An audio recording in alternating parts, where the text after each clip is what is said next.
Itong ICC. Lilis tayo ng konti, Mapsat. Lilis tayo ng konti. Meron na daw yung warrant of arrest. Naku, mabibisit na naman si Bato dito, sigurado. Naku po, asan na yun? Lumalakas ang ito. Hala, maglalabas na naman ng warrant of arrest 7 hours ago. Sige nga to.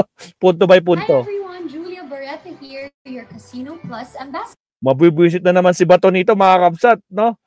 Alright. Sige, diretso puntuin. Bahala ka na, attorney.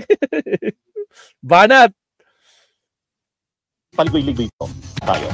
There we go. Mga kababayan, magandang balita ito. Magandang balita sa atin, sa sambayan ng Pilipino. Pero hindi magandang balita talaga sa atin, no? Kasi sigurado magwawala diyan si Bato. Sabi niya, go ahead.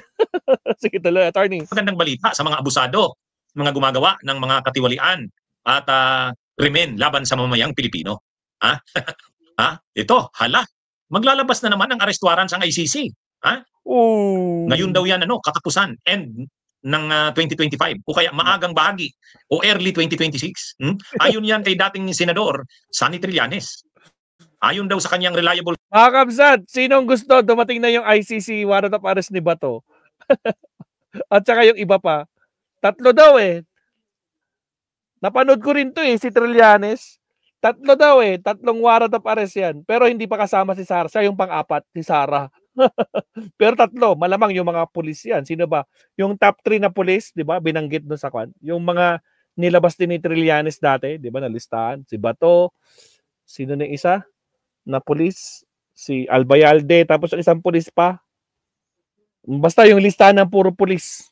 Yun malamang. Malamang sila yun. Naku po. Sige tuloy. Pasok. Sources, maglalabas na naman. Bakit na naman? Kasi nauna na naglabas na ng arrest warrant. Pero ang nakalagay lang kasi doon sa arrest warrant, si Duterte lang. No? Si Duterte lang. Sa Philippine ngayon, Star, posibleng maglabas na naman daw ng arrest warrants. Pero dito, mga 2 or 3 na mga tao ang nakalagay sa arrest warrants. Meron pa bang lalabas na arrest order ang ICC related to the drug war? Well, we're working on that, and but it's not gonna happen. We are working on that po, Tragis. Soon, but it will happen at some point. We're looking at end of the year or early next year. How many more are we looking at, Senator? At least 2, but probably 3. At least 2. Parang kilala natin yung 2 yun, Pero yung itsura pa lang dito na ginawa ni Attorney Recto, kalbong-kalbo, alam na din sa... By the end of the year. By the end of the year or early next year. Sino kaya yon? Ako, sa tingin ko, sigurado na tayo si Bato. Sigurado na tayo dyan si Bato de la Rosa. Kasi ikalawa, sa pinakagrabing naging papel sa Davao Death Squads at sa drug war ni Duterte noong 2016 hanggang maging presidente si Duterte, ay itong si Bato de la Rosa. Siya ang PNP chief sa mga unang taon ng drug war. Totoo, pinagpatuloy ang drug war na yan, nila Albayalde, nila Dibolsinas. Kaya nga, posible rin nakasama sila Albayalde, posible rin kasama sila Dibolsinas at sa mga posibleng maging subject ng arrest warrants. Pero sigurado tayo si Bato. Sigurado tayo si Bato. Kaya pag nalaman ito ni Batong sinabi ni Trillanes, manginginig na sigurado yun si Bato. Bakit? Kasi kapag sinasabi ni Trillanes, nagkakatotoo Nagkakatotoo, di ba?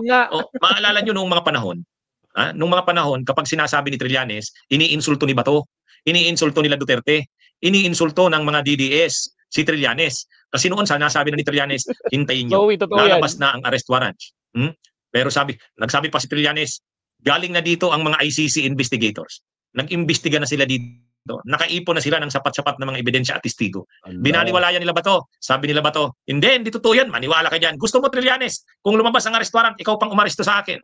Si Duterte naman, ganun din. Si Digong. Sabi ni Digong, kahit doon sa hearing sa Quadcom, gawin nyo na yung investigasyon. Papasukin nyo na yung ICC. Tapusin nyo na yan. Mamamatay na ako. Wala pa. Malapit na akong mamatay. Baka hindi na ako mapanagot yan.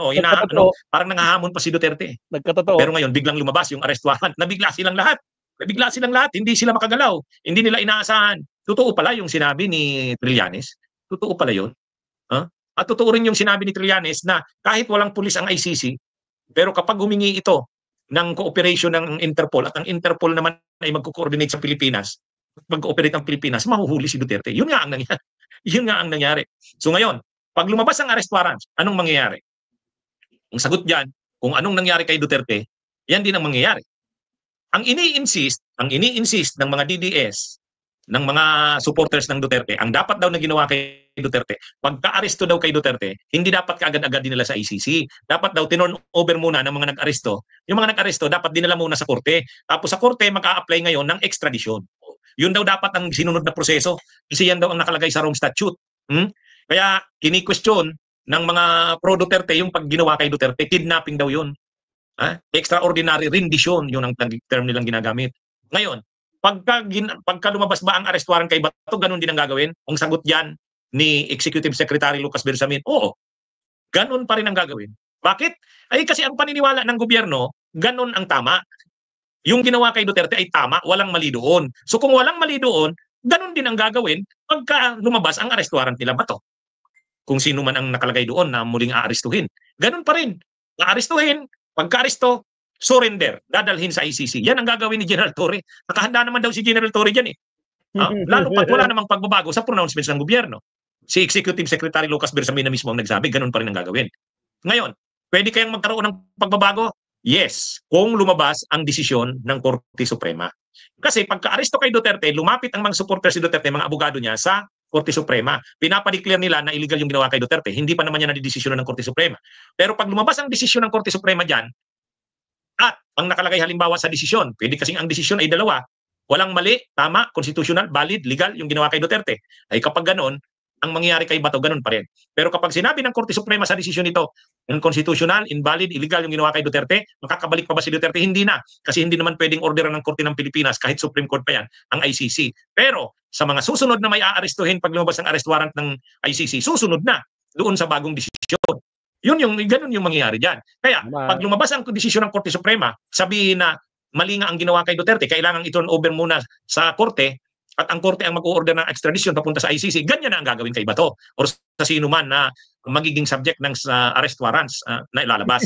Pero hanggat wala yan, ganun pa rin ang gagawin. Kaya Bato, magdasal-dasal ka na lumabas na ang desisyon ng Korte Suprema.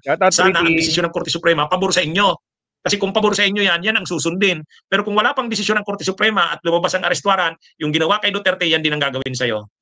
Yan ang sigurado. Aray. Mga kabunyog, mga kababayan. Kaya sa tingin ko dito sa sinabing ito ni Trillanes, hindi man aminin ni Bato, nakinginig na yun. Hindi niya pwedeng sabihin, sinungaling yan si Trillanes. Paanong sinungaling? Yung mga sinabi ni Trillanes, nagkatotoo eh. Kaya sa tingin ko, nalalaman na ito ni Bato na mayroon na namang warning si Trillanes, nanginginig na sigurado si Bato. Okay, mga kabunyog, mga kababayan, yan ang ating Ponto Diretso. Bunyog! Press 1 sa mga gustong makuha si Bato ng ICC. Press 1, mga kakabsat. Pangkatuwaan lang, Mamsat. Press 1 nga, press 2 sa ayaw. Press 1 sa mga gustong nandyan ng ICC para kay Bato, mga Kabsat. Press 1. Shout out sa ating 200 live viewers, mga Kabsat. Tragis. Nako ba, Bato. Nag-press 1 na sila, Bato. Paktay ka. Kitang-kita nyo sa screen naman natin, sa ating screen, sa may lower right side ng screen natin, no? Yung mga nag-press 1. Kita nyo na, umataas na press 1. Bato sa langit. Wag masyado, baka what you wish for mangyari tulad nangyari kay Tatay Diggs. Nako po. Guys, mag-isang last topic na lang tayo. Last topic na lang tayo kasi kailan tayo?